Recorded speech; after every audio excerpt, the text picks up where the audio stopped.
Hello everyone, my name's Dean, let's talk crypto.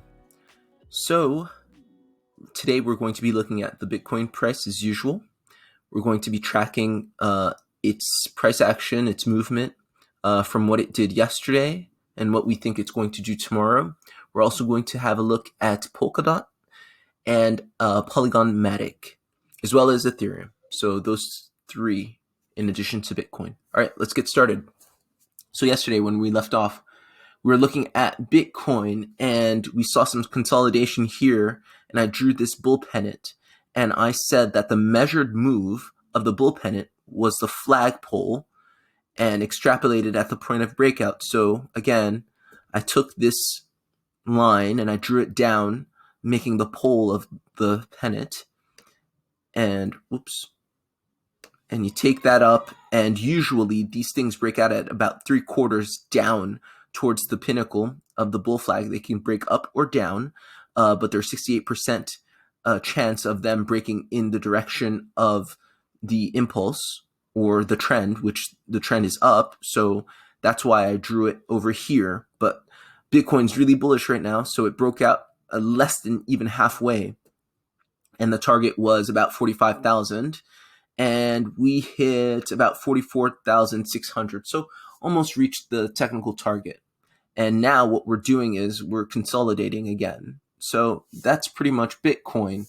What is it going to do tomorrow? So now that this bull pennant has played out, we have another pattern that's playing out. And just draw your attention to this really quickly. Let's draw it out just to make sure everybody can see. So we have a head and shoulders, which is a bullish pattern right there. So that's the left shoulder, that's the head, and that's the right shoulder that's going to form. Actually, the right shoulder's not going to form like that. It's going to be a little more shallow. It's probably going to be like this. It's going to use this as this 42,592. Basically, the top of this, it's going to be using that as support. Usually in bullish patterns, you see the right shoulder form above the left shoulder, just showing that kind of upwards momentum. So once we kind of consolidate and form that, we'll rise up above here. Then you'll have, of course, you're going to get your neckline like so. Here, let's just get rid of this so you can see it more clearly.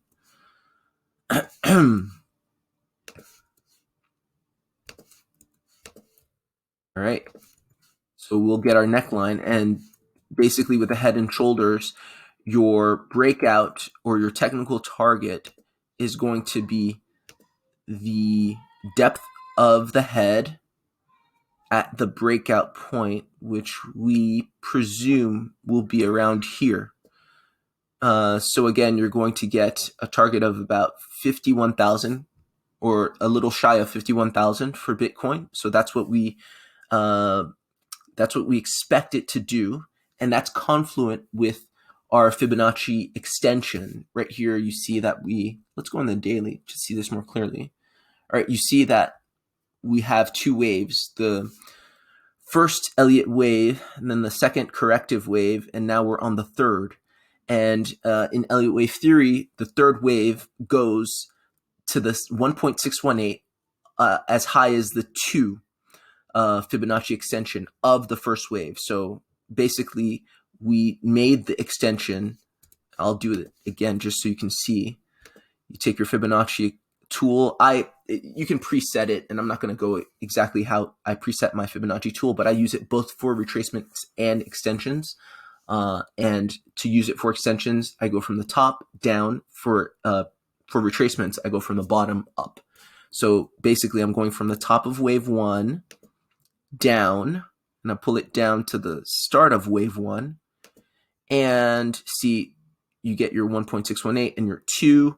And so we have that that technical pattern with a target that falls right in the range of where that third wave should end. So that's confluence.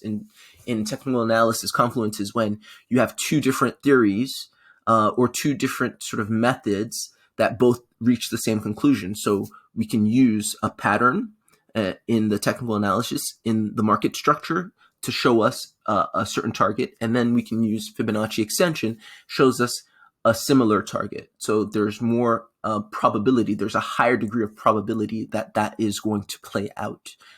So again, 51,000 is where we're seeing Bitcoins thereabouts. And once it gets here, according to Elliott wave theory, it's going to correct a bit. It's going to correct to at least the 0.618 of this third wave in that fourth wave, because the fourth wave, second wave and the fourth wave in the 5-wave series of Elliott wave impulses are corrective.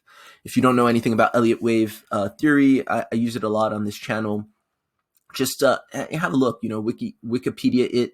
There's a lot of good information all over the web. It's very, very useful.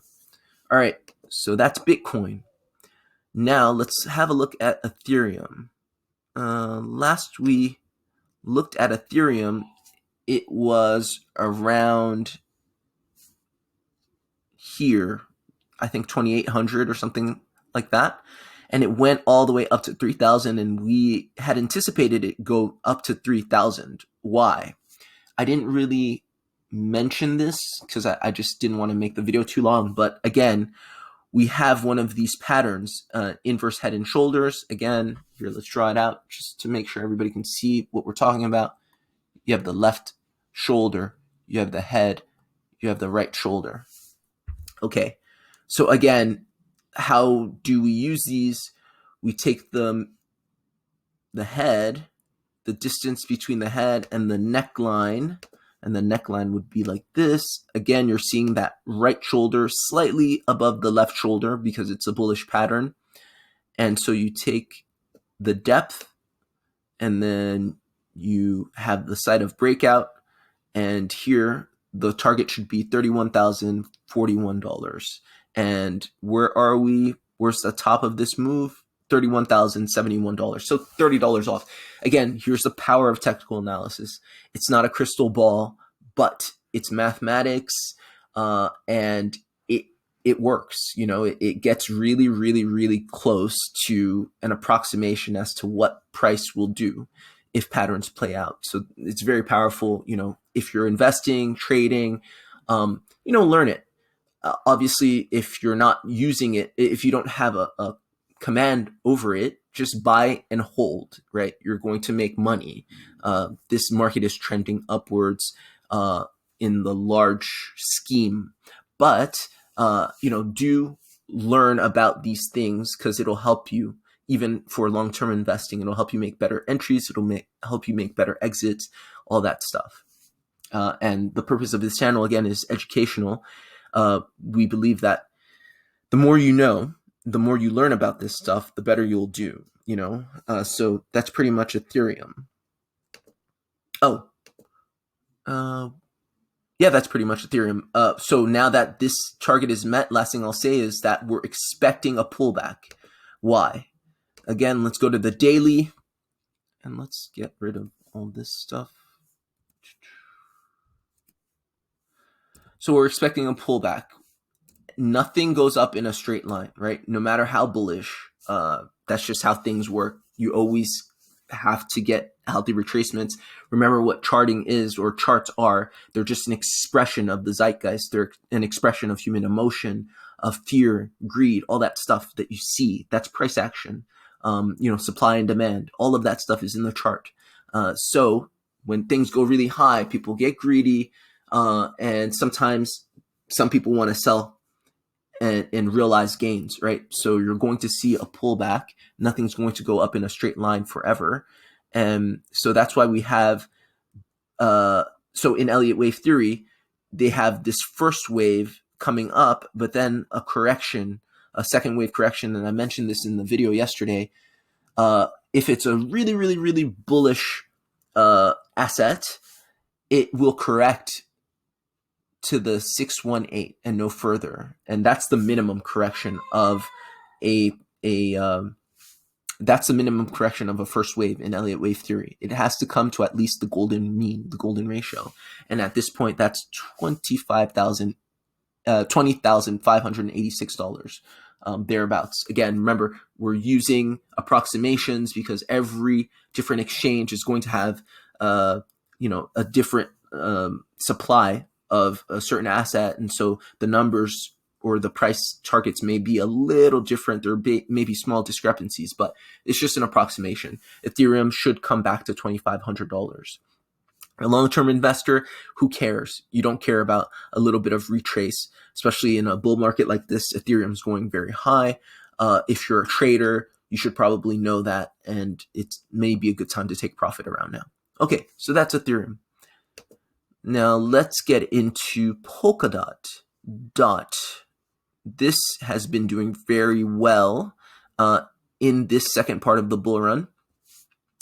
This is just fundamentally, it's a internet of blockchains. It's one of those projects that seeks to find interoperability between all these different blockchains that don't necessarily speak to one another, right? And that's important because everybody's, it's a great space. Everybody's being so inventive and thinking up of different, solutions to different problems, but not all of these blockchains, these protocols aren't all talking to one another.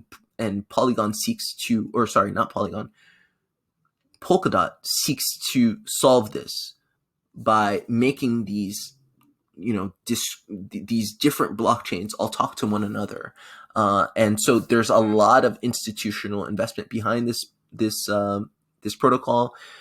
Don't get fooled by the goofy name. It is a goofy name. I actually hate the name, but it's a very, very serious protocol with very serious people behind it. Not only the engineers, but also the institutional investment behind it. And it has a all-time high, I think, of $50. And for most of 2021, it was hovering at a disrespectful $15, $13. So this is definitely one of those projects that has a ton of upside. And so it's a good play. And it's projected to be a top 10 coin if it's not already. I think it's number 9 actually right now on CoinMarketCap in terms of market capitalization. So keep saying Polygon. Polkadot is a definitely good play because it's so new. I don't really have a price projection on it. I don't have enough price action to make a projection. But just looking at this first Elliott wave, it is a really strong, really bullish project. So that is Polkadot. Right now, we're in the third wave. We experienced a small second wave pullback. And to speak to how bullish it is, I already ran it. I don't need to run it again. Do a Fibonacci kind of extension on the first wave to see where the third wave will go. And we have anywhere between $25 and $29 for that third wave. So that would be a good take profit zone if you're trading. And just having a look at this second wave. So again, in Elliott wave theory, the second wave is corrective, right? For a very, very, very bullish project, the second wave doesn't make it past, or the second wave doesn't, make it past the 618 or the golden ratio. It doesn't go below that. Look at what Polkadot did. It went all the way to almost $20, came down and didn't pass the 618. That's almost what Bitcoin did. Actually, Bitcoin came a little lower. Bitcoin wicked down to the 618. So you know that this is an extremely bullish project. So that's just Polkadot. All right. Lastly, we're looking at Polygon Matic. So Polygon Matic has been a bit slow out the gates. Okay. This is one of the best performers in 2020. It was doing, I don't know, it did a crazy flip, maybe 50, I don't know how much it did, but it made a lot of people really rich. Okay, so Polygon Matic is one of those projects that's not only done well on the charts, but fundamentally speaking, as a side chain, it's not a sort of a secondary layer. It's more of a side chain, but they're working towards being a more secondary layer to Ethereum. it's brought prices down, and it's made Ethereum a lot faster. So it's basically scaling Ethereum, and so a lot of people are just building on this. So it's a great project. Now, if we look at the price action for this second part of the bull run, we see underwhelming sort of bullish momentum, and I'm not exactly sure why. So just having a look, this is the first wave of Polygon Matic. This first wave hardly even got above this previous high. So you could see it really hanging out at around 105, $1.05, $1.06, consolidating for some time. And you do have a bit of, here, let's draw this out. You do have a bit of this W pattern forming, which is a bullish pattern, okay? And the measured move for that would be the height of the pattern into the breakout, which would be about $1.30. I don't know what is going on with this, but fundamentally speaking, it's super sound. If you're in it, I wouldn't necessarily trade out of it. Just, leave it. Polygon is tried and true scaling solution for Ethereum as a sidechain. A lot of people have built on it. A lot of DeFi protocols built on it. So there's not anything to worry about, I don't think. I'm just saying that the price action looks underwhelming right now. You're waiting for you're getting an EMA squeeze here, which basically means that the price is bouncing in between the EMAs, the 21 and the 55, and then it's popping out, and that's what you're seeing now. So maybe you may see a little more momentum with Polygon Matic, but it actually doesn't look like it's even completed its first wave, its first Elliott wave, which is odd, but it's okay. It's slow out the gates, and I'm looking for it to make that higher high first, then do its second wave retracement, and then hit its third wave. So it's slow out the gates. Let's just say that much. There's some projects that are really slow out the gates. For instance, like Shiba Inu, SHIB. Where is it? Let's see. I have it here somewhere. There it is. Super slow out the gates, right? But you kind of expect this, right? So Shiba Inu, it's on the floor still. It's getting some action. It's sort of waking up a bit, but it's slow to wake up, and you expect these lower cap. It's a mid cap, I would say. Shiba Inu is a mid cap, but it's a meme coin. It started as a meme coin. Now it's venturing into DeFi. You don't expect it to be the first thing people throw their money into once they know that a bull run has started, right? You expect the money flow to go from the large caps, Bitcoin, Ethereum's, maybe the Polkadots, to the mid caps, to the small caps, right? So there's a cycle. But Matic, I thought, established itself as a solid large to mid cap. That's why I'm a little curious as to why it's taken some time to wake up. Anyway, that is it. I hope that was useful.